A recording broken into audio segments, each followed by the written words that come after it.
Welcome to the Dojo Talk Podcast. Please remove them shoes before entry. The master is here, and you still have not taken off your shoes.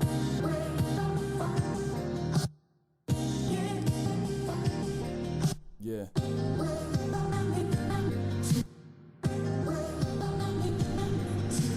Living every day to define man's mission. Look into the sky for divine transmission. Deaf man's vision makes the blind man listen. Eyes on the prize, this is blind ambition. Thank you. Blind ambition. Welcome to another edition of the Dojo Talk Podcast. We are on episode 20. I am your host, Serial Sensei, here with my co-host, Antaku. What's going on, man? Hey, man. How you doing? Life is okay. Actually, you know what? It's pretty good. I can't complain. One more work day, and then I get the day off. Samurai Jack has been treating me good. These fights, some of them treated me good. Some other ones I didn't care too much for, but we'll that's get how it it goes, man. Yeah, that's why they give us 13 fights in 7 hours a weekend. That'd be something you like. Real quick before we start these fights, because I want to just do this while it's on my mind. I never really paid attention to, what's the dude's name? Grisham? Is that the new announcer? Ty Grisham? Yeah. How are we feeling about him? He was not bad. I don't know if I like him. He was not bad. I'm not ready to say he was like great, but he was not offensive. Like one, what's the dude's name? Sean Grande for over at Bellator, who offends me every time he opens his mouth. I don't know how I feel about Grisham. Like in all of the other like cards, he didn't bother me, but for some reason in this one, I don't know. He had little moments where like he irked me a little bit. He's not like Anik. I hate Anik. No, he's like. And he's probably a great guy. It's funny, I don't even know if I told you this, but my friend, yeah, he dissed Anik on Twitter about his commentary, and Anik just replied, "But I'm a great guy, though." I was like, fair enough. You know, he's probably a good person, but I don't enjoy his commentary. And Grisham, I don't.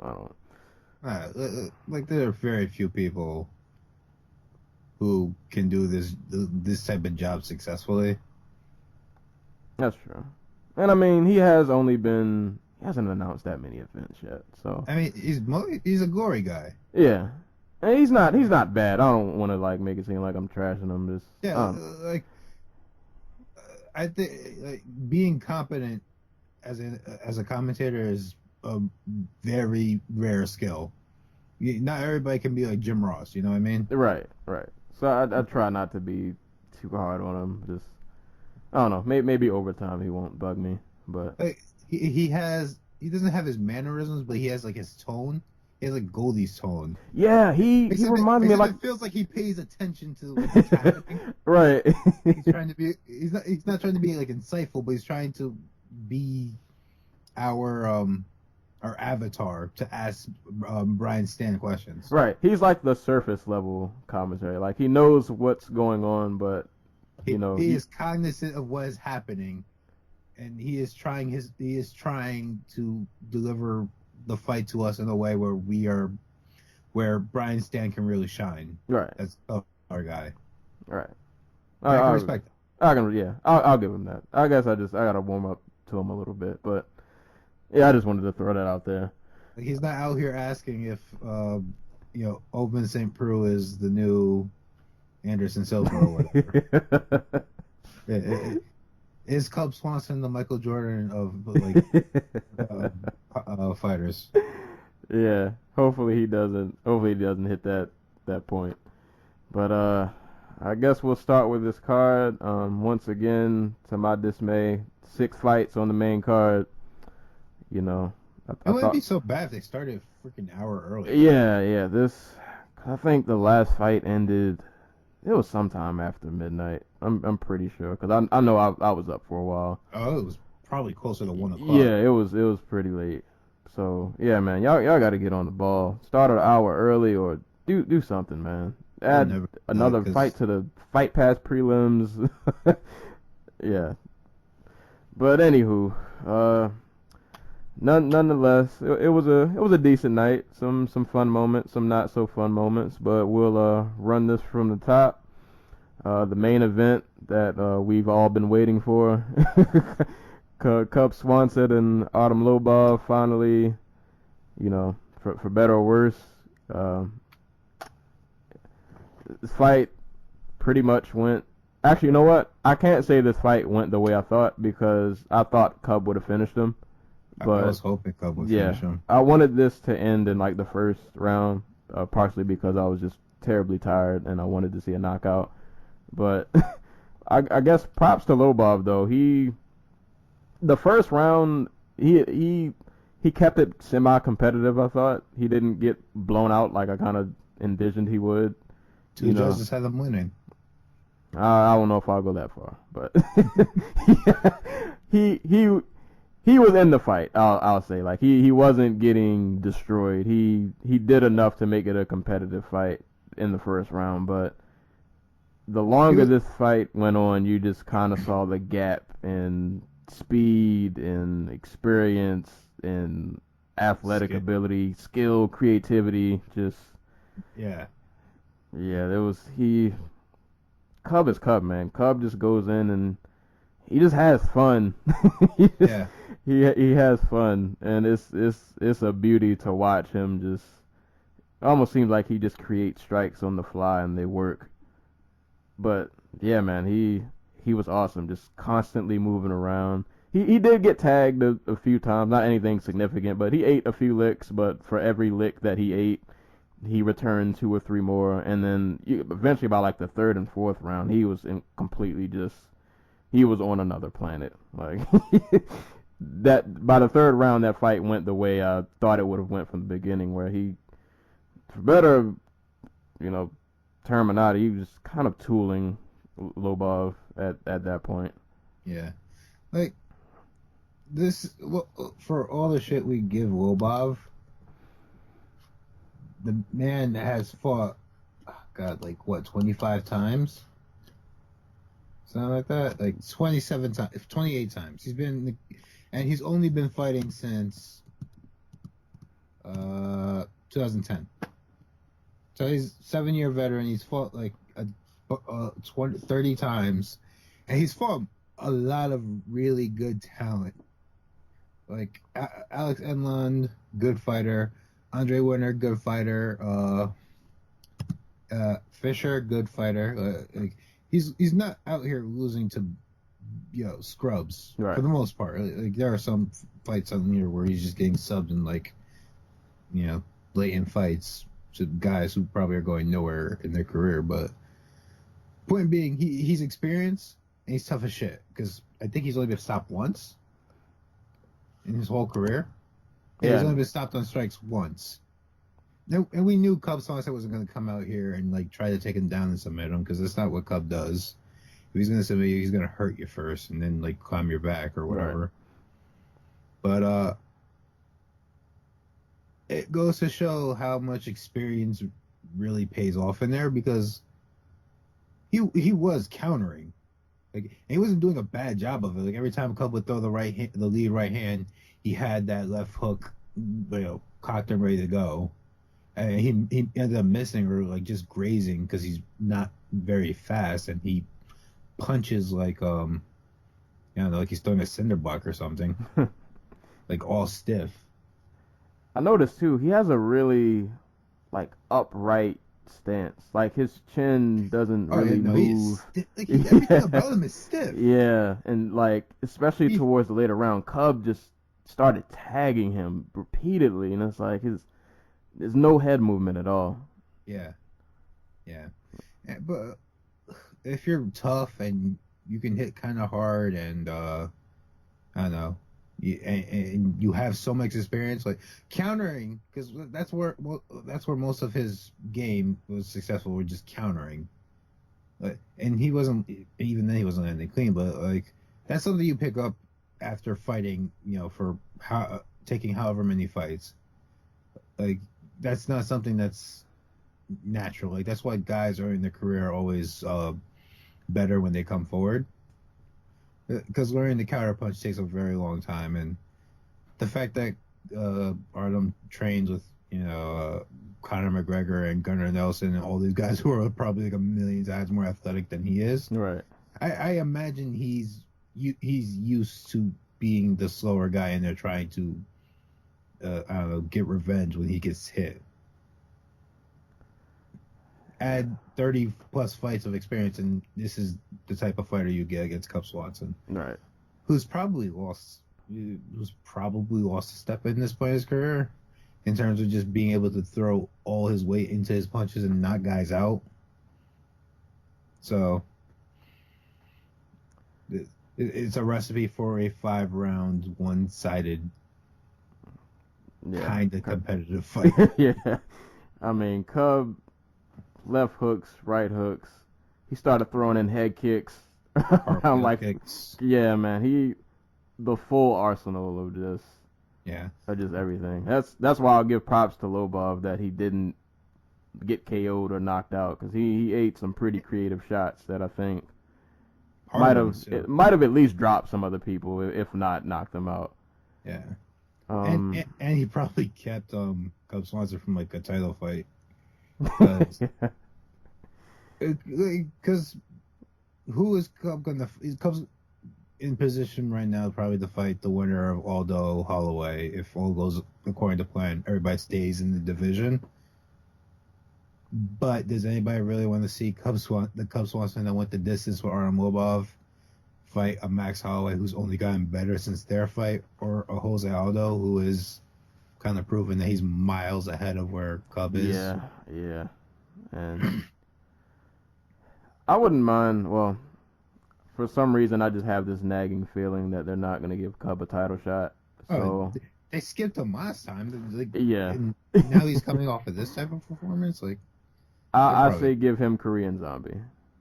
Oh, give him the winner of Zombie Lamas, yeah. Yeah, I'd say just make that fight happen in the meantime, because, nagging suspicion, they're not going to give him a title shot. I would love to see him get a title shot just because I've been a fan for so long. Yeah. At least give him a chance to show, what he can do, regardless if we think he'll win or not. But, yeah, I can't help but think they're going to... He's going to get... Maybe they do the Moicano fight. If Yair Rodriguez beats Frankie Edgar, Yair Rodriguez is getting the next title fight. Oh yeah, not even a question. they're gonna get that. They're gonna get that Mexican market. They're gonna get that Mexican market, and he's gonna be the poster child of that. They might do the Moicano fight, but that would probably, I don't want to say it'd be a gift to Cub, but like I think that's like a last case scenario. Like, nobody else is left, so here's Moicano. Kind of sucks. He's another one of those dudes that's in that weird spot to where like it's because he keeps coming up short. Like, like I love Cub, but you got drubbed by Frankie Edgar, you got drubbed by Max Holloway, you let Ricardo Lamas pound your face in, and then did he submit him with the arm triangle? Let me see. I'm actually pulling up his record right now. Yes, he did. Yeah, yep, he was arm triangle.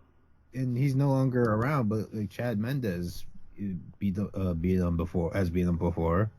So like, Cub, you're like Jim Miller. Like, you just can't beat the guys at the top. And there's no shame in that, especially because all those guys are tremendous fighters. Yeah.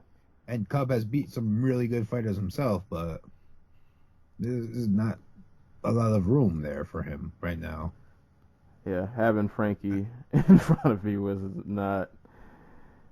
Yeah. Maybe it's lucky if Frankie and they do Garbrandt Dillashaw, and I don't know.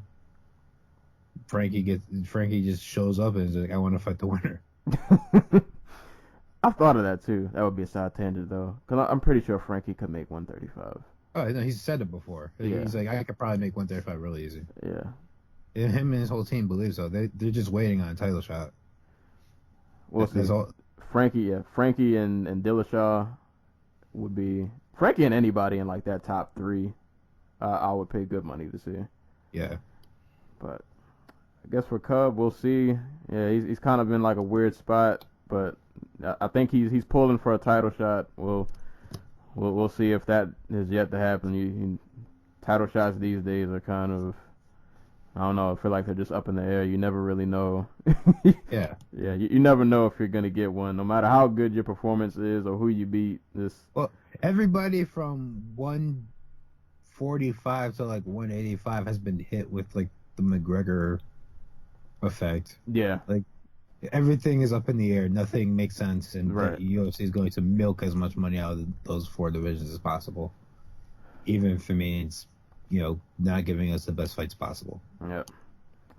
So, but for Artem Lobov, since he joined the club of I just got beat by Cub Swanson, Artem Lobov, Doo Ho Choi. I got Korean Superboy.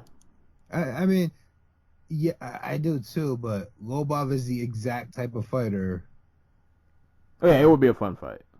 built to beat someone like Doo Ho Choi despite being an athletic and technical disadvantage, because he's tough as shit. He's going to fight for all 3 rounds, and he's just constantly going to be looking for the counter. Yeah. So I think that'd be a nice test for Doo Ho Choi. Yeah. Well, yeah, and yeah, for better or guaranteed blood, no matter who wins. You're gonna get just hands flying for the whole time. So yeah, we'll see how that turns out. Props to Cub. Hopefully you get your title shot. If not, I'm pretty sure there's still plenty of exciting fights. Hopefully we'll get to see from him. Mm-hmm. Moving on down to the co-main event, fight that I did rewatch yesterday. Al Quinta and Diego Sanchez. Why does Quinta always have these wild post-fight interviews? Dude, did you hear him on was he on Hawani yesterday or something? I think I know what he said. I think he said that he was right, but he said the UFC uses bonuses to control the fighters.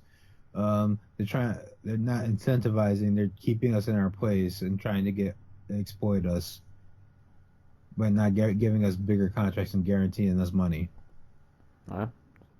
Truth. I mean, he's not wrong. He's not wrong at all.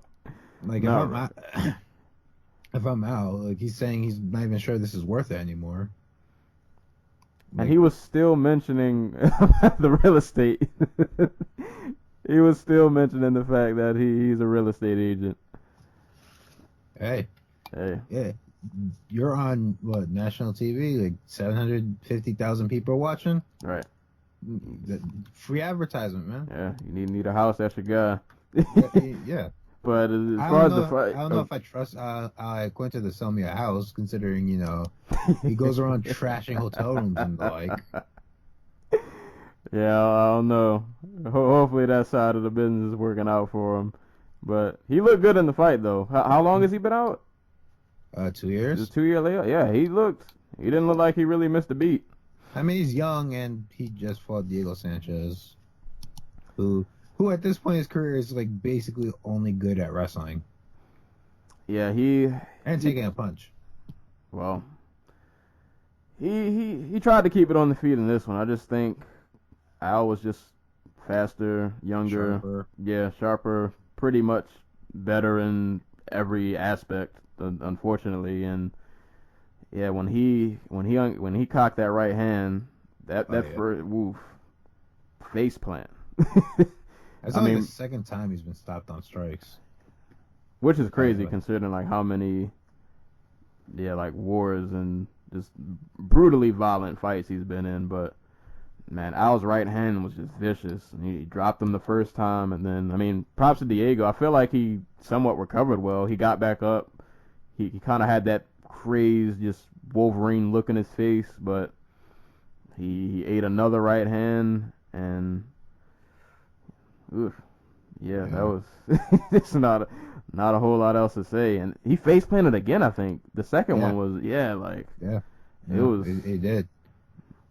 It was not pleasant. It was not. It was not. And I think Al followed up with like one strike that he probably didn't even need to do. After the face plant, you knew it was. I'm really surprised they gave Al this fight. because this is the way they had the thought the fight was gonna end, right? Like, they're not sending Diego Sanchez out there thinking, oh, he's gonna put Ally Quinta in his place and get him to stop talking shit about us. Yeah, I hope not. I hope that was not. I hope that wasn't the plan. Yeah, that did not work out too well. Because like when a fighter normally talks up, the UFC normally matches them hard, or at least that's how it's gone in my memory. Because I can't think of any examples like straight up. But yeah, he got Diego Sanchez. Like Mark Hunt opened litigation against the UFC. He got Alistair Overeem. Alex Quintas over here talking about this sport sucks and I can't get paid, and the UFC is trying to manipulate us with bonuses, and they took away my right to have bonuses, and blah blah blah blah blah. And he gets Diego Sanchez in 2017. Yeah, that's not that's a his return punishment. fight. Yeah. Because he was still like the number 14 ranked guy. Like they could have thrown him in there with Kevin Lee or Beneil Dariush or Dustin Poirier, and that would have been a totally justifiable fight. But they gave him Diego Sanchez. Yeah, I'm looking at the rankings now. Where for one, why is Gilbert Melendez still whatever? That's another Name. Yeah, they got him ranked ahead of Iaquinta. Al's at 14, Gilbert at 13. Al would probably bust Gilbert up at this point. Yeah, at this point, it's sad to say. I love Gilbert too, but He just gets so much size up at 155 because like it was fine in Strikeforce, but like when you have so many young guys who come up and they're hungry and they're like diversely skilled and they're faster and more athletic and just bigger than you, like you can't give up that much size. Yeah. Like we saw against Edson. I guess if assuming Al's grievances don't lead him to leave or anything, is he on a streak right now? Let me pull his record up. Did he beat Jorge Masvidal in his last fight? He won that fight. I don't believe he won. Yeah, but they gave him Yeah, but then the last time we saw him, yeah, 2 years ago. Yeah, but I mean, I didn't believe he won that fight. But on the same token, I could see why somebody maybe have scored for him, because that was one of those fights where I thought Jorge was decisively winning, but Jorge better than Ally Quinta. Yeah, but Jorge has these just bad moments where like a large part of that was he tried to conserve energy when he was at 155 because the weight cut was like totally brutal for him, and he could only do so much. And he was really rationing off what he was capable of. Yeah, and he coasted. Like that last round, I remember he coasted. Yeah. And now that's not a problem anymore because he's at welterweight and he can just fight at whatever pace he wants to set. Yeah, he's killing people. But yeah, as of this point, I mean, a win is a win. So Iaquinta is on a 5-fight win streak. Last two being over Sanchez, Masvidal, and then before that was Lozon and Pearson, and then Rodrigo Dam before that. So, I mean, yeah, he's got Kevin Lee in front of him, Evan Dunham in front of him, Dariush at 10. Give him the winner of God, what is it? Kevin Lee versus Michael Chiesa. Yeah, I'm not mad at that. And I mean, you can say what you want about his personality, about his rants. They're funny. I think they're. He's not. It's funny because he's not wrong, but he's also in the wrong because he does stupid shit like trash your hotel room and curse out fans. But he's a good fighter though. Like I can't take that away from him. His fights are he's hella talented. Yeah, his fights are really entertaining. Yeah, he's a really talented dude. And he's a Ring of Combat guy, so I'm always gonna root for him. Yeah, I mean, young guy. I hope whatever grievances they have, they can work out. You never know nowadays, but I mean, I don't know if he's a guy I can say I see him like ever getting a title shot, but it's lightweight. Yeah. We don't know who's going to get a title shot anymore. Because by the time McGregor comes back, the whole division if of McGregor comes back, right? That's a whole nother discussion we can save for one of these weeks when we don't have a UFC fights. Yeah, but there are plenty of fun fight. Like any fight he's in is going to be a fun fight to watch, and So props to him. Great performance. Brutal knockout. Just brutal right hand. For Diego, I don't know where you go from here, man. I don't. Keep collecting paychecks. I guess as long as they'll give them to you. And when they stop giving you, go fight for Bellator. Hey. You can go fight Matt Hughes. Oh man, if they did that in Bellator, that would probably headline too. Oh yeah. Hey, I mean, they'd get like 2 million people. Yeah, that's a pay-per-view. God. Yeah, that's another thought, another day. But yeah, props to Al, man. All right, this next fight, which I honestly don't remember all that well. I remember the finish, but Ovince Prue submits Marcos Rogerio de Lima with a Von Flute choke in the second round. I have a lot to say about this fight, actually. Yeah, you can take it away. I literally I feel like De Lima, I remember doing like pretty good on the feet in the first round, and then he out kickboxed Ovince Prue by virtue of like throwing stuff, because OSP was basically on his bicycle the first round, just like trying to throw like the random kick here or there, because he doesn't throw any type of like combinations or volume or come forward at all. So Lima was just having fun throwing body kicks and leg kicks and stuff from distance as he marched them down. But like fucking light heavyweight, this man has 2 wins via Von Flute choke at light heavyweight. Like a Von Flute choke should not be fucking submitting anybody. Hey man, that might just be his thing. That might just be. Dude, like, no. I forgot who else did he catch with that? It's like getting submitted by like a standing headlock, like somebody has you like a noogie position. Like, let go of the head. This is day one jiu-jitsu. I feel like maybe that's just his move. He didn't get it from side control. He got it from inside the guard. Yeah, it looked weird. Like when he. Like props to OSP because what he did was he used the gate to cut Lima off, so he wouldn't like scoot away as he was like locking the choke and try to like, get his arm out. And he just pressed him up against the gate and just drove his shoulder into his neck. So that's where the pressure came from. But like, come the fuck on. Yeah, when I look at OSP, like I can't help but think like, you should be way better than you are, bro. Yeah, like if you were at a if you were at a bigger gym or I don't know, man, like cuz he's really athletically gifted. And like I feel like there's a mountain of potential there that has yet to be reached, and it's like at this point he's going to be 30. He just turned 34. Yeah, so like the window, man, the window's closing. He's been closing. Fighting for almost 10 years now. Like you're not going to get any better at this point unless you make huge changes to how you approach fighting. And it sounds like he did. He's got a better nutritionist. He woke up on weight. He's trying to correct the fact that he gasses a bit after the first round when things don't go his way. Yeah, but come on, man. Is this really all we have at light heavyweight now? Hey, man. The pickings are slimmer and slimmer by the day. And they keep letting them leave. And didn't De Lima, did he come in? He came in overweight, didn't he? Yes, he came in at 210. Oh my god. Like, Lima has been submitted by Clint Hester.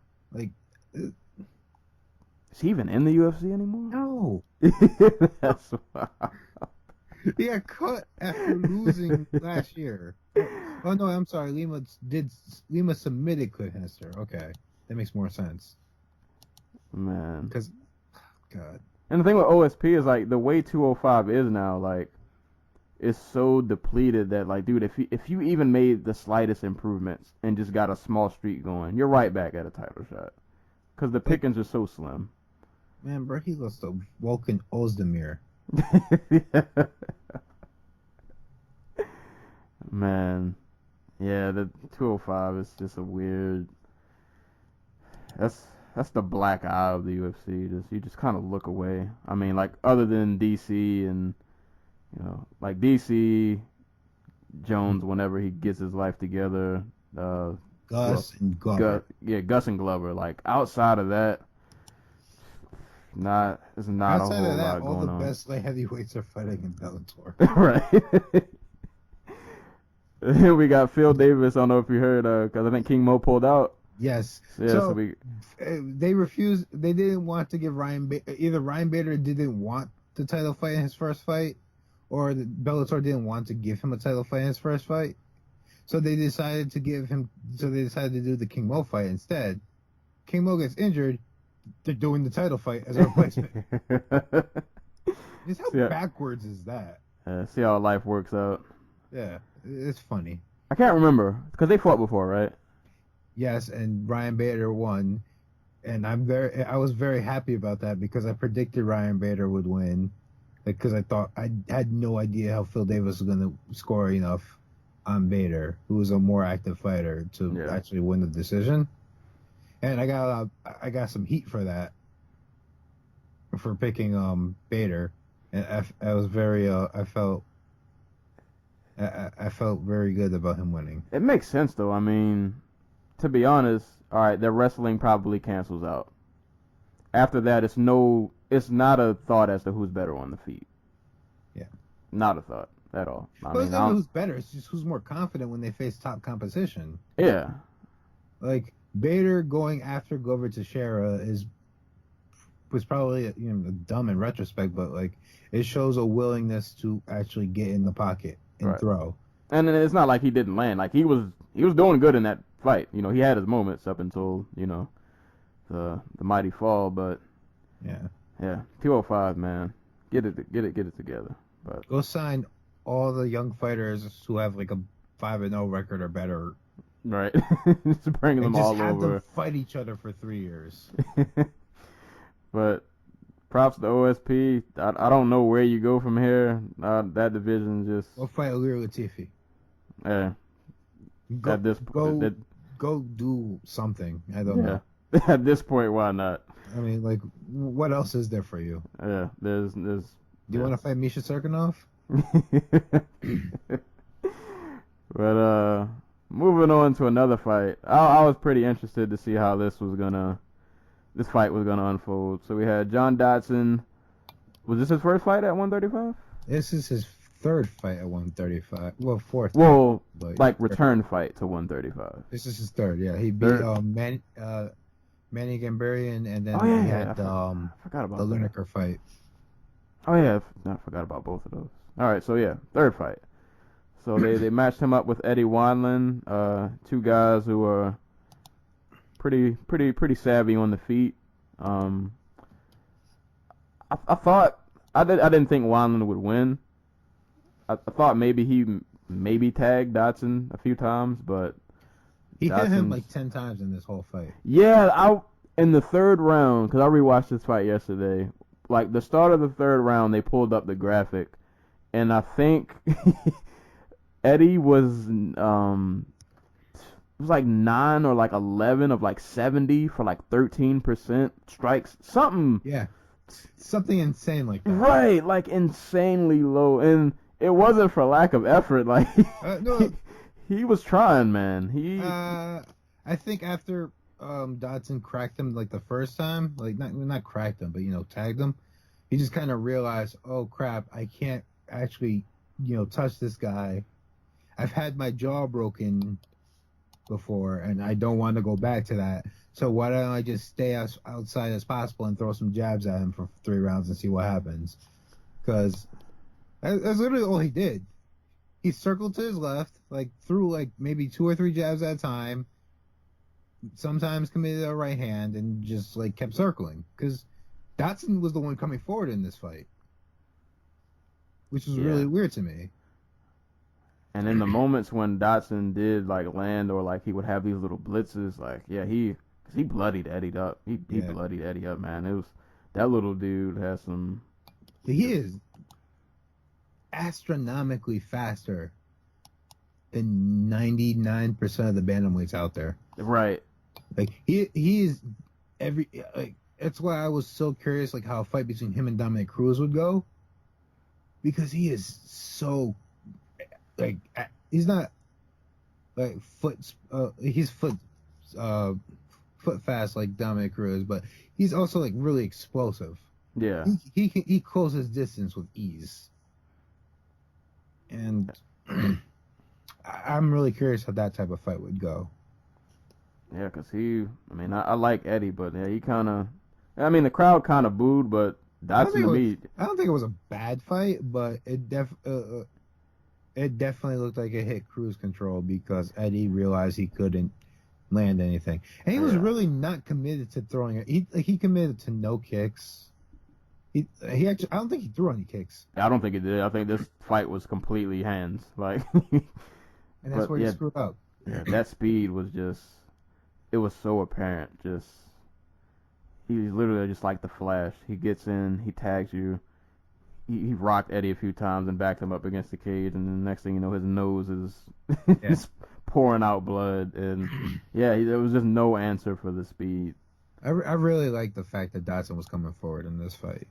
I'm not sure if that was by design or he realized partway through the fight that Wineland wasn't going to give him anything, so he had to be the one to advance.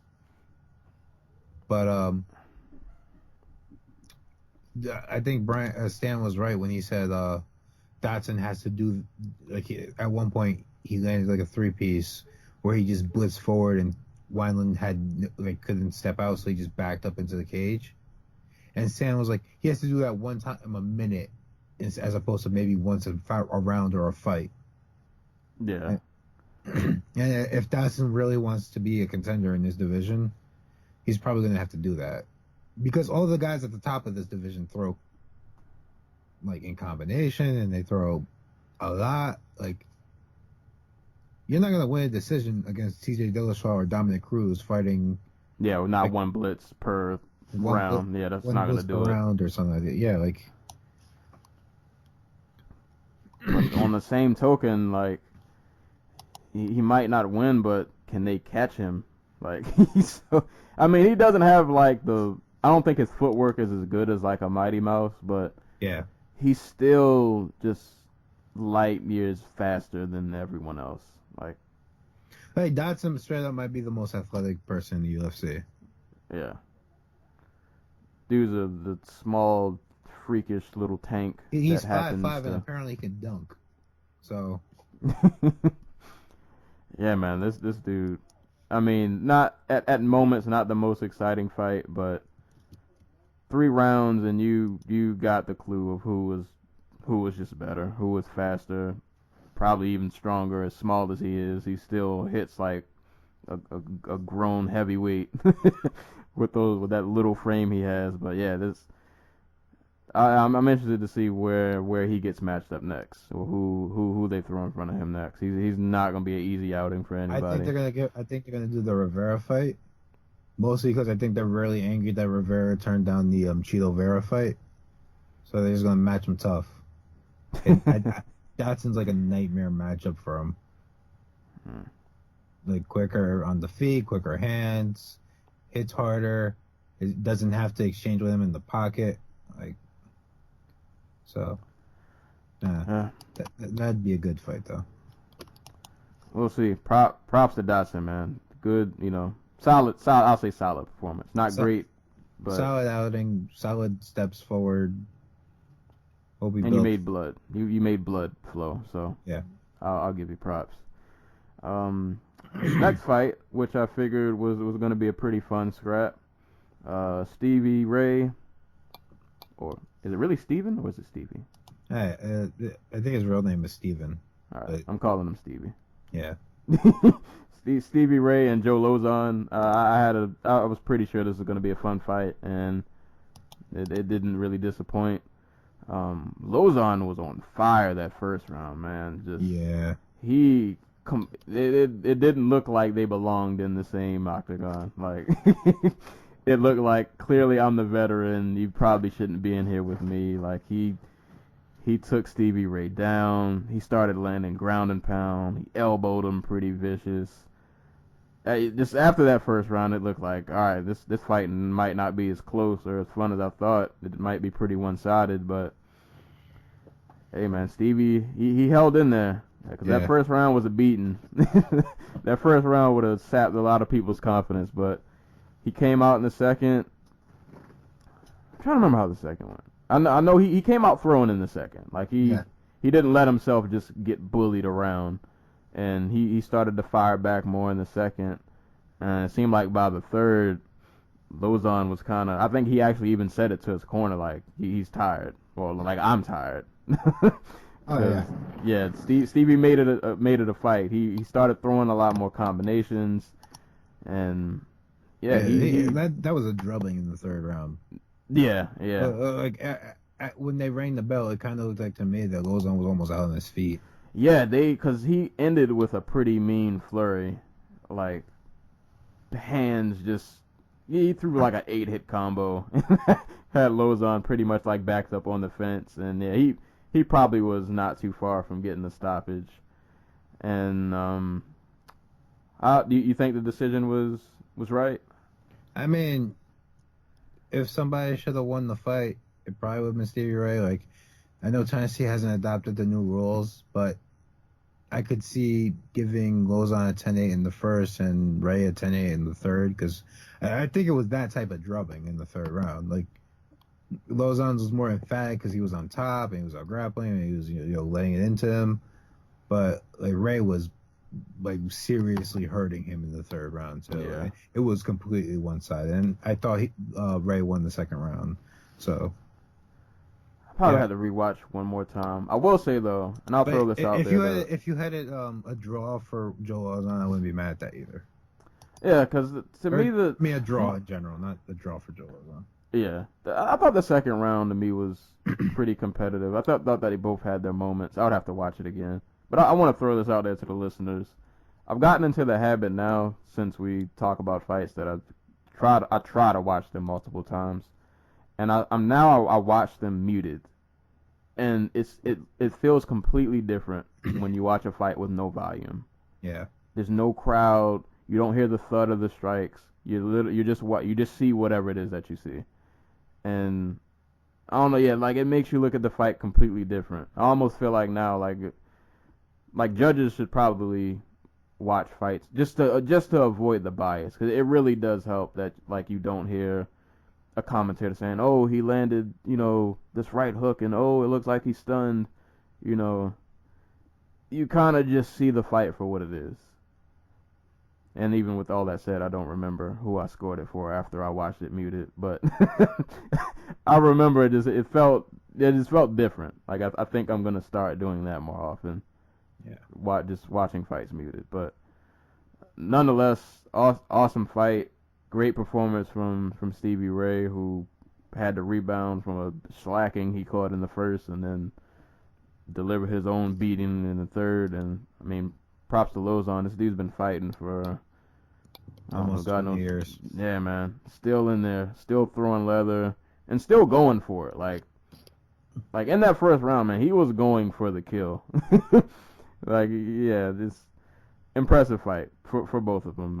Unfortunately, Lozon kind of gassed toward the end, but that's what he does though. He's a sprinter. At this point in his career, Joe Lozon is a sprinter, and he will still try his hardest in the third round, but he's not a 3-round fighter anymore.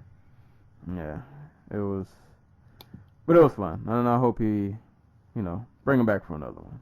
Any Lozon fight, I'm willing to watch. Was this next fight? Was this the end? Was this the last fight on the main card? Yep. All right. So I guess everybody's favorite person or not, Platinum Mike Perry and Jake Ellenberger. This fight pretty much. I was sure whoever won was gonna win by KO. So I wasn't surprised. Oh, all right. I didn't think it was gonna end with an elbow. Yeah. But I didn't see the elbow coming. But I knew somebody was gonna get floored. And this was pretty much Ellenberger did pretty decent in the first round. Oh yeah, no, he had really good first round. Yeah, He was striking Perry a little bit. Managed to take him down for a quick minute, a hot minute. But it was also really apparent who the more athletic guy was. Yeah. And who was the less shot guy after a while. And you kind of got the feeling that Mike Perry was probably going to catch him before the fight was over. I'm trying to remember in the second. I think like Perry threw, I think like a left that backed him up. And then, was it a right that knocked him down? I can't remember how that sequence like went. Like before the elbow, he caught him with something else. And then I remember like he kind of had Ellenberger scrambled for a little bit, and I think Ellenberger like recovered, and then somehow they ended up in a clinch, and out of nowhere in the clinch, he had like a Duke and Wall moment, and just let the elbow fly, and just as soon as the elbow connected, you knew it was over. Like, there was no second thought. There was no, he's not getting back up after that. Like, he just flat out soul taking, knocked him out cold, pretty much. Yeah. Hey, I hate Mike Perry. Like a passion. Well, not passion, but like, I hate Mike Perry. Let's just go with that. But even I can recognize like, this dude is like a straight up built to fight type athlete. Yeah. He's one of those dudes I don't know how far his skill set as of now will take him, but he's like always one punch away from winning. Like, he's a Derek Lewis type. Except I think Derek Lewis might be a little better at like taking like his corner's advice. But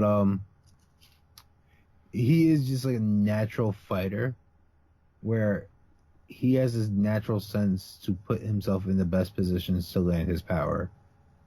It's not always going to be the most technical. It's not always going to be the most clean cut. But that'll work. But he understands that he can touch somebody and they will go away. Yeah. And I mean, props to Ellenberger. You know, vet, been around for a long time, but Perry's kind of like that young, hungry dude. I mean, even though Ellenberger's only 32, but I feel like Ellenberger's been fighting for... Yeah, he has almost 50 fights on that. Yeah, man, like Ellenberger's got some miles on him. He's got a lot of miles, man. He's been in some wars, so... 12 years of fighting. Yeah. Think about that. That's like four fights a year, basically? Yeah, man. You just look at his record, and it seems like it's ongoing. Like, it's just a long list of just... And he's fought a lot of good people, too. Like, high quality... I mean, even wins or losses, like, in just period, he's fought high quality people. I think his last fight was with Jorge Masvidal, like... Yeah, before that, yeah. So... This is a guy who probably might... That might have been his last fight in the UFC, though. Yeah. Like, it's he's 1, 2, 4, 7. 2 of his last 7. He's won 2 of his last, 9 fights. Yeah. And then on the other hand, Perry hit a rebound. He took the L to Joban and rebounds with a win over a top 15 guy. Yeah. Like I said, though, I get it. He's got power. He's always one punch away from almost killing somebody, but I don't know. A really good athlete. We can't underscore that enough. His power does not come from him. I don't know, having a perfect weight transfer. It comes from him just being a magnificent athlete. Right. Yeah. No doubt. Yeah. Like he can flatline probably anybody. Yeah. If he lands. It's just when I look at the rest of this division, I'm not sure just how far he gets by on athleticism and power when he meets people who are just have better technique, probably more well-rounded. Well, I'm not sure at this point because everybody else in this division is old. Like even Tyron Woodley, he's like 36, 35, 36 now. And like, Yeah, something like that. I'm not sure where the I'm not sure who's the guy who's going to just be able to take his power and win a fight. Yeah. Basically. So I don't know. It'll be interesting moving forward because he's only 25. Yeah, so he's got plenty of time to develop. The rest of his skill set. And I think he recently started training with ATT. He's not just at the UFC gym where he walked in and was just like, "Hey, I'm fresh out of prison. Teach me how to fight." We'll see. We'll see how far his let's see because he's not ranked or He probably is now. I don't know. Well, as of now, he's not up there. They got Matt Brown still at 15. Well, then he's probably whatever. But I imagine he's not like far out, so I'm pretty sure his next fight would be a top 15. You got Ponzinibbio, Ryan LaFleur. I like that fight, Ponzinibbio, Mike Perry. We'll see. He's definitely got upside. Yeah, I'm interested to see how far he can go, how much more he develops. And I guess as for Ellenberger, I'm not sure I feel like at this point, I mean, I know you never got a belt, but I don't know if you have anything else to prove. Like, you've been in some fun fights. You've flatlined plenty of people. Unfortunately, you've been flatlined. I mean, I don't know if there's anything else really you need to prove. I mean, there's no shame in losing. I don't think it is not. I don't think with Ellenberger's anything to prove. I think he just needs the money. Could be. Yeah, that, and I feel like some people just, like you said last time, for some people just quitting fighting it's a really hard thing to just walk away from. Prize fighting is a drug. Like all the adrenaline and all the risk and reward, it's a drug. And I don't know. We'll see. 2-fight lose streak. We'll see maybe if they bring him back for one more. But so that was the main card. All 6 fights that lasted till like 1 in the morning. But we will not stop. Some of these prelims are definitely worth talking about. At least 3. Yeah, at least 3. So I'll jump right in the one that I was waiting for: Brandon Moreno and Dustin Ortiz. I was pretty excited for this fight to see how Moreno would do. Ortiz looked really good though in that first round, man. He put the pressure on Moreno. He was relentless with just takedowns, pressure.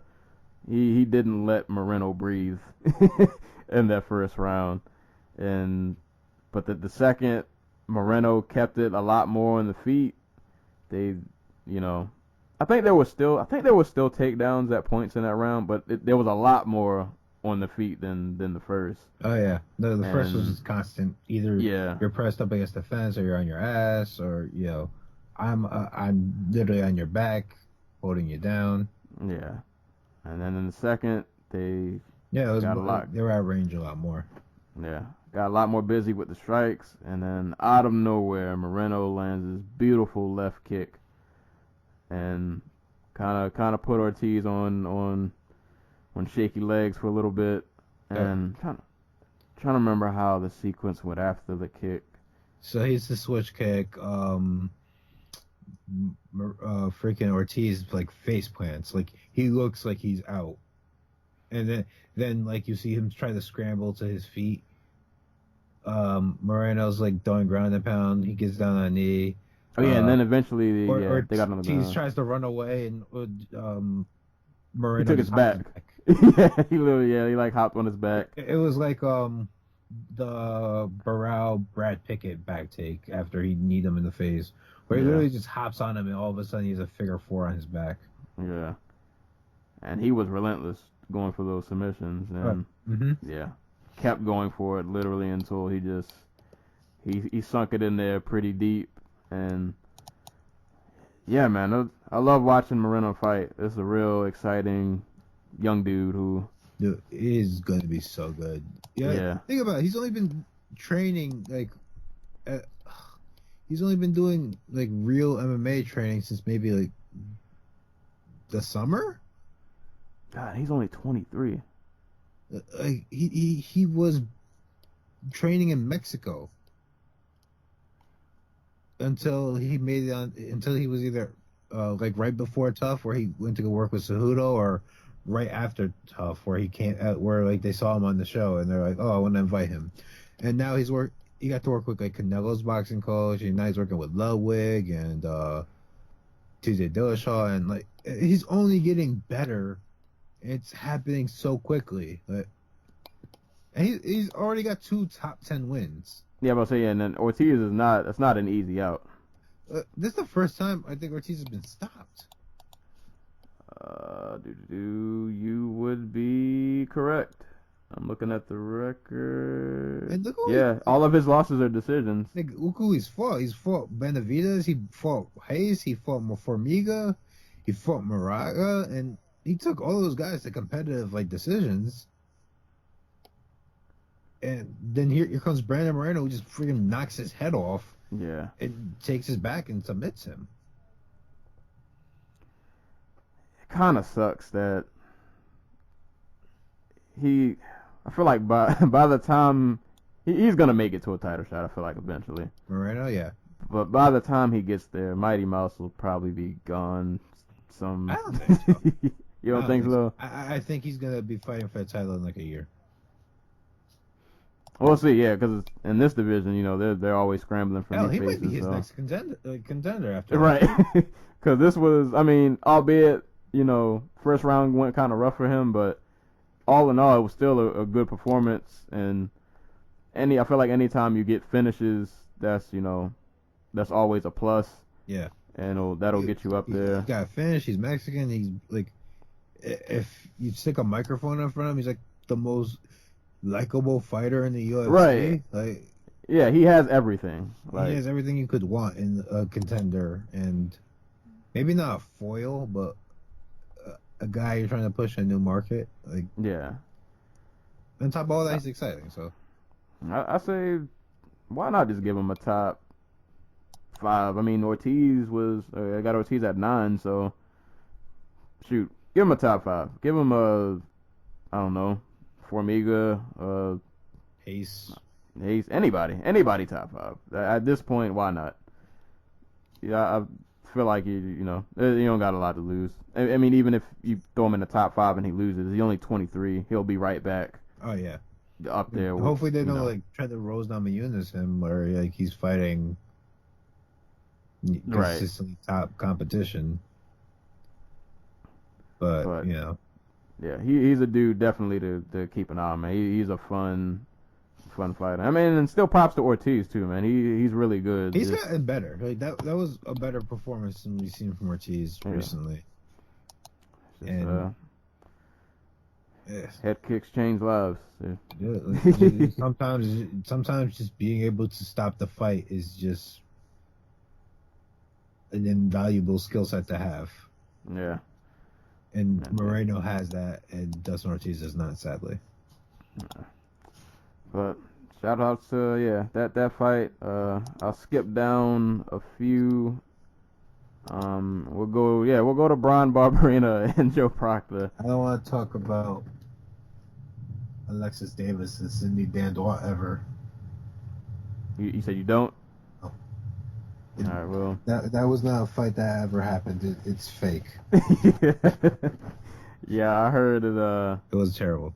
Yeah, I heard it. That's the only fight I didn't see. I guess I probably shouldn't go back and watch it. We had the most athletic fighter in the UFC, and John Dodson on the card. Cindy Dandois was like the exact opposite. Oh. Yeah, no. You know what? She is. I feel like I would have watched this fight if it wasn't a decision. I don't want to watch 3 rounds. Just to be honest. She is that like unathletic. Ugh. But Barberena and Proctor, this was a fun lot of taunting. Bam, man. Yeah, man. It was a fun fight. And this was one of those moments just where taunting just goes wrong. Just, I get it. You're in the thick of the fight. You know, both of y'all are throwing, rock'em sock'em. Both of y'all are landing pretty good shots. But, like, Joe Proctor kind of does the Nate Diaz where he just kind of throws his hands up, and he eats a mean right hand for his troubles. And after that right hand landed, just he got back up, Barberena.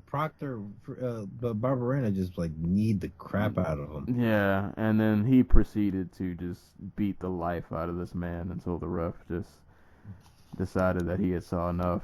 Yeah, Barberena's a tough dude, man. Dude, this is crazy to think that this dude lost to Chad Lepre. Like, he is so much better at welterweight. Oh man, like, he's probably never gonna be a top 10 guy. Maybe he sneaks in at like 15 or 14 or 13 or something like that. But he's going to put on some just like really solid fights against guys who are coming up. Right. He's going to derail a lot of them. Here he is. Right. A la Sage Northcutt. And he's one of those dudes, like, you can never count him out of the fight. Wait. After we're done with here, we have Northcutt family news to address. Oh, what's going on? It can wait. It can wait. Oh, all right. Well, we'll do. So yeah, shout out to Barberena for a fun fight, and that right hand he landed was pretty vicious. But yeah, watch that fight, people. Go. I mean, it's only like 90 seconds long. Right, didn't last that long, and it was a fun 90 seconds. Or 3 minutes, whatever.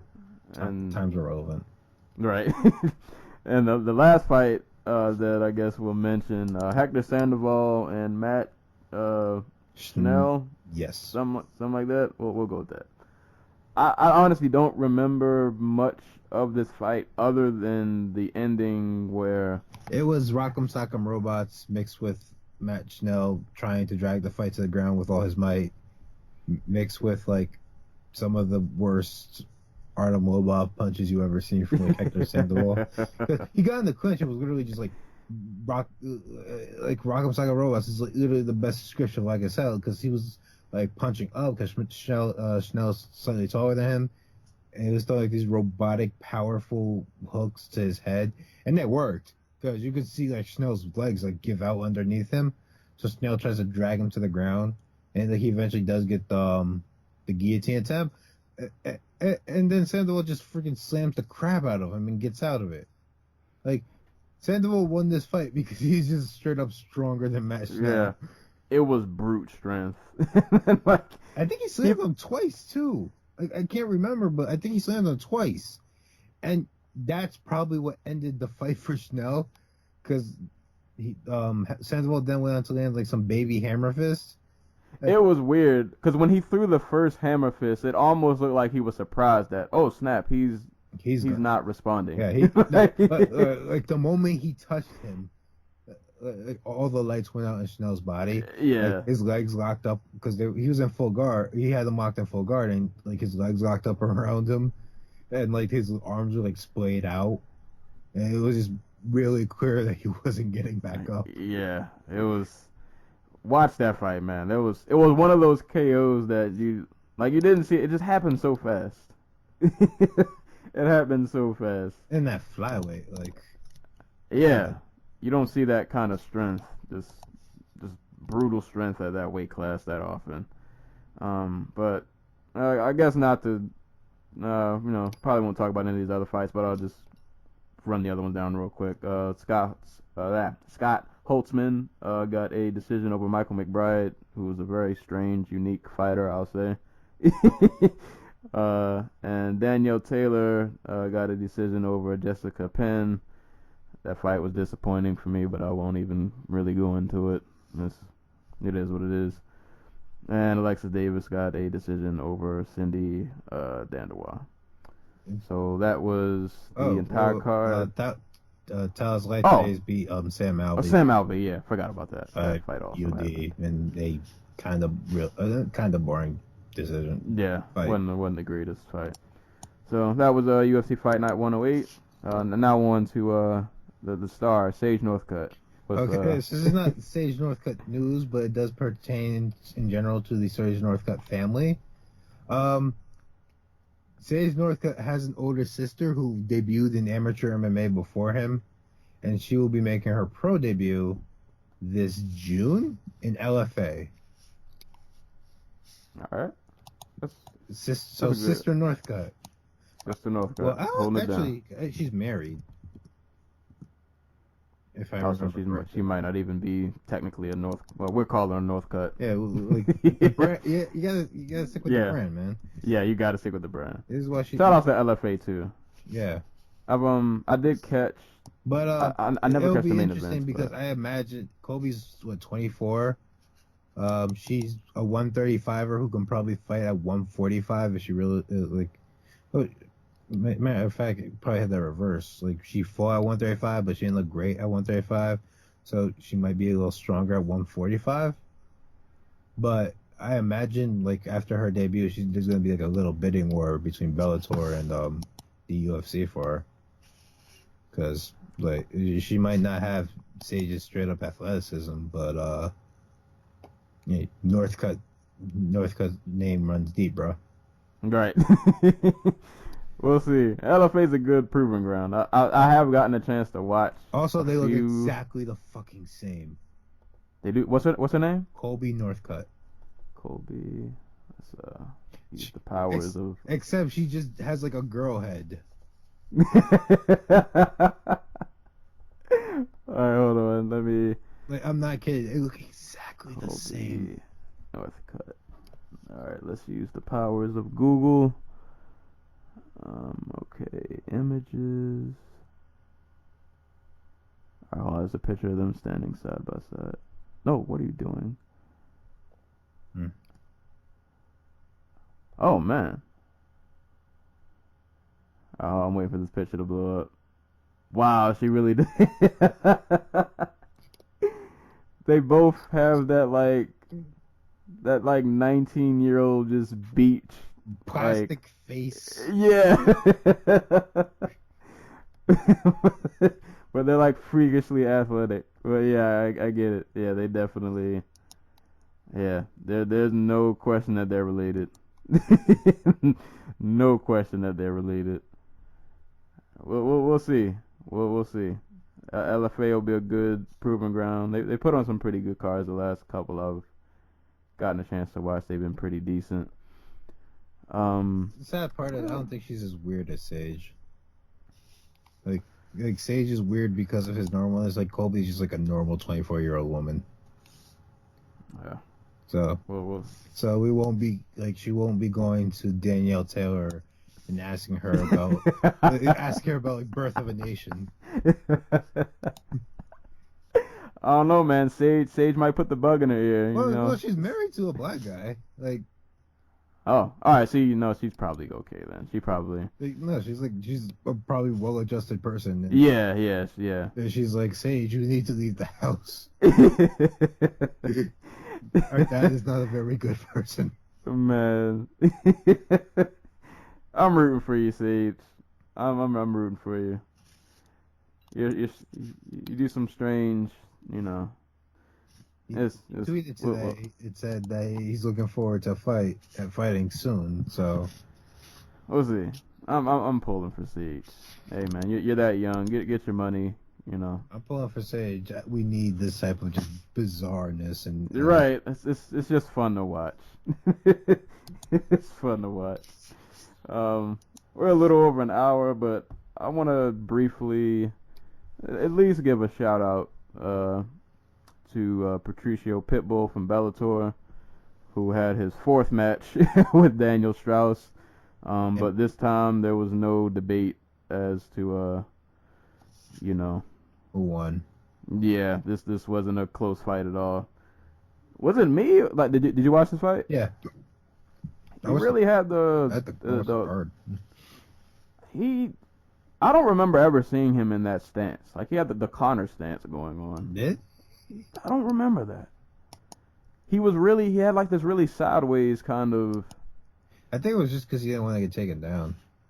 Must have been. Because that was the first thing I noticed as soon as that fight started. But he was sharp, man. He was. Yeah. We're past the stage where Patricio's like this aggressive dude, and he just kind of lets the fight come to him. Yeah, no, he got the job done. Like this is his most definitive win for the title so far. Yeah. He goes out and submits a dude. Can't wait for Straus, Pitbull. What 5? Right. Like, I kind of feel bad for Straus because you're gone for a year, and you have to fight the guy who you edged out last time. Well, you didn't edge him out. You fucking straight up beat him, if I remember right. Yeah, but you have to fight the guy who's arguably the most dangerous dude in Bellator history on in your first fight back after spending almost like over a year away. So that sucked, but shouts to Pitbull because he came in the cage was like kid. His kid was like banging on the microphone after the fight, trying to tell the crowd bye and hi and all that good shit. Yeah, it was awesome. And yeah, he's one of those dudes like outside of the UFC. Like this, he's legit, man. This dude's he's a scary dude. Yeah, like freakishly talented. And keep in mind, I know the record says otherwise, but he was beating Bendo very soundly. Yeah. Very soundly, man. This dude's legit. If he ever did go to the UFC, he's a 135er. Like, think about that. So. And he's super well rounded, just really, really talented dude. Super dangerous. And 2-time Bellator featherweight champion. Yeah, he's in there. If there's a Bellator Mount Rushmore, he's probably like the first. Oh yeah, face. he has the most wins in Bellator history now. I think at like 14 or 15. 14. Yeah, man, dude, he's legit. I mean, and shout out to Straus too. I mean, fight didn't go the way you would hope, but he's also been another dude over there he's been holding it down for a while over there. Yeah. I kind of want Straus to go up to 155. Yeah, I think too. Yeah, I would say it's probably about that time. I mean, you at least you had the belt. Unfortunately, you lost it, but he's a big 45er. Well, he's not height-wise, but like just muscular. Like mass-wise. Yeah, he's a pretty big dude. So, yeah, 155. I don't think he's giving up too much. Especially not in Bellator's lightweight division. Right, yeah. Not in Bellator. I mean, him, I feel like he towers over Chandler. Like he might. He might. Chandler's a 145er in the UFC. Right, easily a 145er.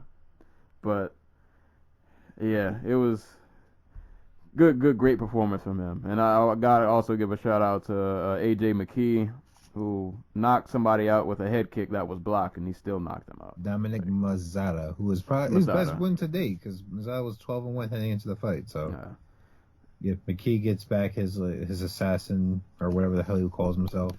Yeah, nickname. Yeah. I think, though, it's about time for them to give him I don't even say a top guy, but... Well, they wanted to give him Sanchez, and I thought that was a dumb idea, because Sanchez would probably beat him. But, if Henry Corrales is still around, who's one of those guys just like hanging around at the... Yeah, I wouldn't. I think the Corrales fight is I think that would be a good like barometer, kind of to see. And then from there, if he wins that, give him Sanchez, give him Whiteshield, give him crap. Who else is there? What's his name? Karakhanyan still there? I think he's still there. Because he knocked out freaking the wrestler Bubba Jenkins. Yeah. I'm pretty sure Karakhanyan's still there. Like, if he can beat Corrales, give him those guys. Yeah. Also, shouts to Illumile McFarlane, who submitted Jessica Middleton in the first round of just straight up domination. Improved 6-0. I think she's 5-0 in Bellator. What division was that? Was that 125? Yeah, 125. Yeah. She is very, very, very, very good. And we won't know how good she is because, Vanessa Porto and what's the girl's name? Jennifer Maya and Roxanne Modafferi and Andrea Lee and like all these other girls. Oh, why do I call her Andrea Lee? KGB Lee, whatever her first name is, because it might be. I think it is Andrea. Yeah. So, I think it is. Like all those girls are not in Bellator for whatever reason. Like you figure KGB Lee would be like a first would have been like the first person they signed up because Right. she can do kickboxing, she can do MMA, she has the look that friggin' Coker is stoked about. I don't know, but like that seems like a slam dunk eventually. But like Ilma Gafaran, she's probably going to fight for a title next. If not, there were rumors of them having a 125-pound tournament. They just picked up Kylie Schneider and Sarah Sarah Delelio. They just signed Valerie Letourneau. Yep. I saw that yesterday. Made the jump ship. I imagine if the UFC lets go of anybody like Beck Rawlings or Joanne Calderwood or God, who else is just kind of big in there? Heather Jo Clark or something like that, or someone like that. This is probably where they're going to end up, which is not a bad thing. Right. Because they're talented fighters who struggle to make talented or experienced fighters who struggle to make 115 because that's a fucking nightmare cut. I hope they do the tournament. I think that would be a good idea. Yeah. To like firmly establish somebody as. I think their worry is because what's the girl's name?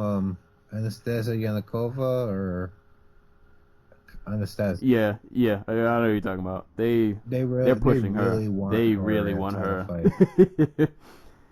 Yeah. Farley came out before the fight. Yeah, I'd fight her, but not for a title because she's garbage. But they want Yankova to be the face. Yeah, she is probably the best natural. She is the best natural. Not natural. She's the best homegrown Bellator 125er in that division. And it's really cool to see somebody move past being the person known for knocking out the soccer mom in Explode Fight Series. Yeah, moving on up in the world. Yep. Also on this card, shout out to Ed Ruth and Tyrell Fortune. Ed Ruth, 3-time NCAA champion, picked up his third win, and beat his most experienced fighter to date in David Mundell. And Tyrell Fortune picked up a decision over Branko Busic. In which he kneed him repeatedly. Oh, yeah. He just... went into that fight just straight up looking to work on his clinch knee, he's in the clinch, which is not a bad thing. Yeah, not a bad thing at all. Yeah. Definitely, at that weight class, that's a skill you probably want to have. Getting guys out of there in two minutes is overrated. You know what I mean? Yeah. You gotta get your cage time in. That dude is freakishly. I don't know. Ruth or he's a Fortune. Yeah. Yeah, that dude's. If he just gets his skill set better, which I'm pretty sure he will, just over time, that's gonna be a scary gentleman. He's a big dude. Realistically, this dude can improve for another 10 years. Yeah. It's heavyweight. So yeah, shout out to Bellator. That was a pretty decent card from what I saw. A lot of finishes, so I was pretty happy with that. And they said Daniel Vetchel was gonna get the next title shot, so I'm happy. Good job. Yeah, he's earned it. He's definitely earned it. I guess we're closing in on an hour 20, so I guess about time for parting shout outs and such. I normally think of these before. I didn't think of one. So I guess I'll just give a shout out to boxing for the 2 highlight KOs that I saw. So Sean Porter giving Andre Berto the business. Yeah, not a lot to say. I watched the highlight. That fight gives us the rematch for Porter versus Porter and Thurman, yeah. So that's a mandatory now. So there's that to look forward to. So we got that. Yeah, that was a good knockout. And what was the other guy's name? I want to give him a shout out to. Jamel Charlo. Yeah, Jamel Charlo, and he knocks out Charles Hatley. Yeah, Brutal. that KO was vicious. Yeah, man. Shout outs to boxing. in the small moments and times now, especially like this year, where I've actually sat down and watched boxing, or even if it's just a passing highlight. It's been a Like, good year for boxing. yeah, man, it's been Maybe good. not financially, but PBC is about to implode. But it's been a good year for boxing. Right. And speaking of which, Anthony Joshua, Vladimir Klitschko, most important heavyweight fight in probably like 50 years. Is that this weekend? That is this Saturday. Oh It'll man, be going down. You wouldn't know from the advertisements that you see on like the Celtics games and the hockey games and stuff, but the fight will be on Showtime at 4:15 on the East Coast here in the United States this Saturday, April 29th.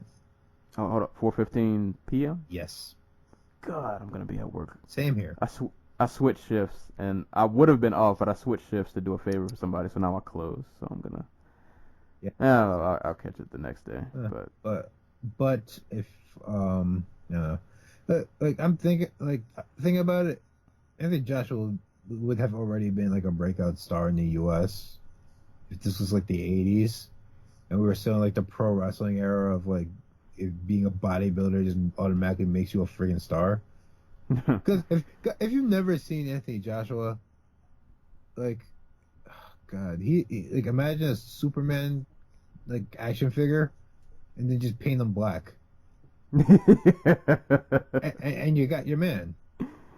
Oh man, yeah, I don't think I might have seen some of his fights. I can't remember though. I'll probably have to look him up some more. He beat Dominic Brazil in his last fight, and he beat the guy Deontay Wilder knocked out, whose name escapes me at the moment. But he's big. He straight up looks like Superman, like Black Superman, and he hits like a motherfucker. So he's also he's 18-0 with 18 knockouts. He's young. He could rule the division for like 10 years. He has interesting challengers if he gets past Klitschko and like Wilder and Fury and the other Fury if he ever comes back, and Parker. So interesting stuff. Well, we'll see. I have a part I shot. Just to say, Seoul, who is back in South Korea, who will be fighting for the Atomweight Championship at Road FC 39 in June. Hey, that's a good look. Good look. Good. How sad they let her go. Yeah. Yeah, her fights are always pretty fun. She got robbed. Oh. One more parting shot. Shouts to the WBC, because they are fucking ridiculous. Have you seen the belt that they made for the Canelo Chavez fight? No, let me do a quick Google search. Hold up. How do I do things in this? Here. Look at this. Canelo Chavez. Yeah, belt. I just put it in the chat. Okay. All right. Let's Look at see. this thing. Let's see what we got. What is okay? I'm waiting for it to load. Cinco de Mayo. Yes. Oh man. Mind you, this is not a title fight. This fight is happening at 166.5 pounds or whatever the fuck they wanted to have it at. So, I guess this was like the WBC saying, hey, we'll let you keep your title, Canelo, if you fight for this one. Wow. This monstrosity. I know it's a Cinco de Mayo, but has literally every freaking country on the damn belt. Yeah, I was gonna say, like, I mean Mexico, but Yeah, but you got the U.S. flag like at the top. Then you got like Japan. They have the Imperial Japanese flag on here, right here. The only thing Cinco de Mayo about this is literally the 5-day Mayo, and then everything else is just. And the little rainbow-colored Mexico. So yeah, WBC, shouts to you for finding a way to leech off a big fight. Yeah, that had nothing to do with you. Yeah, that's not a good design. They don't care. No one cares. Yeah. I can't. I was saying this on Twitter. I can't wait till they come back with sponsor belts, where like beer companies just want to freaking have just advertise their shit, so they just have a world title fight, and they call it like the Anaheim Bush's world heavyweight champion. Oh man, don't let the UFC get a hold of that idea. We'll have Reebok belts. The Takate World Heavyweight Championship, bro. Oh Lord, it's gonna be amazing. Oh boy, everybody gets to be a world champion. Yeah, everybody needs to feel special. But so the next cards that are coming up, MMA at least, and the major orgs, we'll definitely have a little break. Not that we won't be doing shows, but you got Miocic and Dos Santos 2 on the 13th, which I'm really looking forward to. That's their best card not just so far. Yeah, man, this card is insane. Like, I'm definitely going to shout out to my friend Jay. I know he listens sometimes. Jay, if you're listening, you're having a fight party for this card. Yeah. If you do not have the money, I will give you the money. I will pay the full 59, whatever, how much ever this pay-per-view costs. I will give you the money gladly, because this card, just from top to bottom, is just, it's everything. It's David Branch is on this card, man. Yeah, the superstar. Yeah, man, the guy we've been waiting for. Rate, bro. Right, man. He was Conor before Conor was Conor. Exactly. Like, Conor wishes he was Dave Branch. Yeah, man. This card is just, yeah, man. If you miss this card, your life is, your priorities are not in order the way they should be. There's no excuse. I don't care if you got to work, call out, switch your shift, do something else. You got that coming up. You got Daly and Roy McDonald, who debuts in Bellator. That's on the 19th. And what else? I thought there was one more. And that card has some pretty interesting fights. You got Michael Page finally fighting a pretty credible opponent in Derek Anderson. Whoa. Fernando Gonzalez, solid dude, bro. Solid. Oh, yeah. I forgot. I mean, it was a boring fight, but solid dude. Yeah, forgot about that. But that's coming up, and we already mentioned Joshua and Klitschko. Well, you also got Canelo and Chavez Jr. May the 6th. I don't think World Series of Fighting has anything coming up. I mean, they're doing that weird league thing. Oh yeah. I saw that on Facebook, and it weirded me out because at first I had no idea what it was. It's millionaires not really caring what they're investing in. That's what that is. And oh no, one championship just had a card actually. They're F. Ting versus Edward Foye Young, who was coming off I can't pronounce his name right. Who was coming off a win over Shinya Aoki, where he knocked him the crap fuck out. So, but there is one other card this weekend. Well, there's two things. The USA Wrestling's having the US Opens for that. I don't know if this is who's going to represent them in an international team or whatever. That's all this week. It started today actually. It runs up to Saturday or Sunday or whatever. And Glory 40. Is Rico on that card? He's on the one after it. This one is the rematch between Simon Marcus and Jason Wilness. Oh, okay. All right. Yeah, that should be a pretty fun fight. Yep. I don't even know if I watched their first one. I think that was the third one. I can't even remember. Freaking, if you're a top flight kickboxer, you get to fight each other like 100 times. And nobody cares. But nonetheless, Glory normally puts on some pretty dope cards, and I'll always advocate for kickboxing that just needs more eyes on it in general. Oh, then like Lion fights on Friday too. I don't know who's fighting, but they're having a card. So if you got Access TV, tune in. So we'll I know there's a gap between now and a lot of fights, but I'm pretty sure we'll come up with some things to talk about. There's never a shortage of nonsense or drama going on in the MMA world, so yeah. I've also thought of maybe us doing like a Mount Rushmore episode, maybe. Yeah. God, my Mount Rushmore would be so much different from everybody else's. We'll save it. I've been holding that idea in the chamber for a while because I had that like debate probably like a month or two ago, with some people. So I've kept that idea in the chamber. I think that would be a fun idea, and I'm pretty sure between now and then, like I said, there'll be some stuff happening. They'll probably announce more fights, and things will happen. The fight world is a constantly moving. Yeah, the UFC is not evolving. about to let 3 weeks go by with like no news. Right, right. Yeah, there's gonna be something to talk about. So we will. We even talk about Ronda Rousey and Travis Brown getting married, bro. Oh yeah, I did. Yeah, I saw that. Yeah, And how that impacts her fighting career. right. Yeah, and oh boy, that literally is another podcast for another day. That could be a whole type of podcast.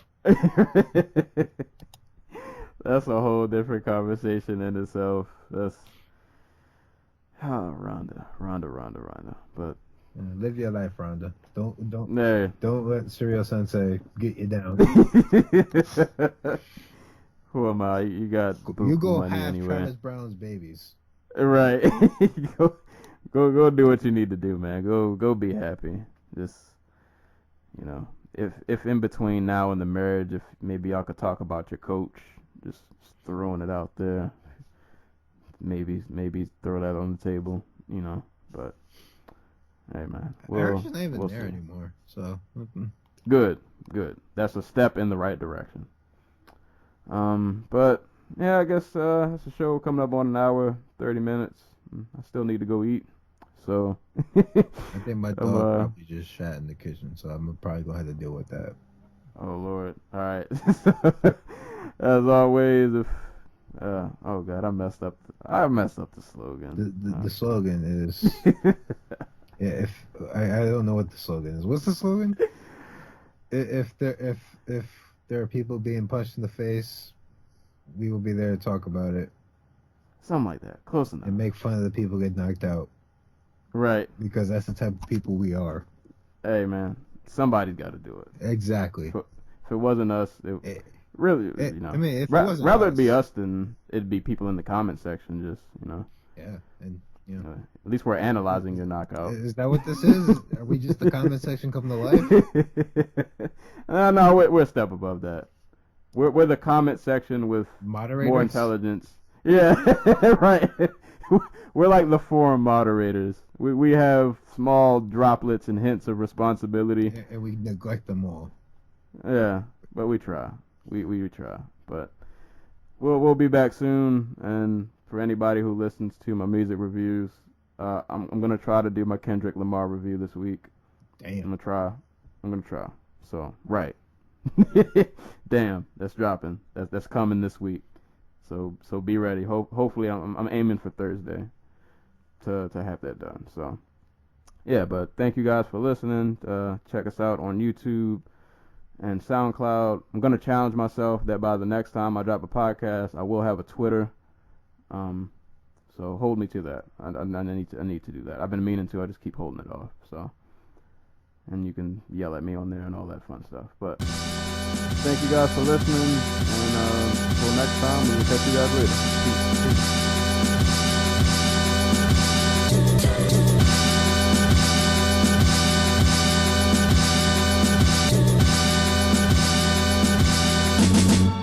Bobcatgoldwav.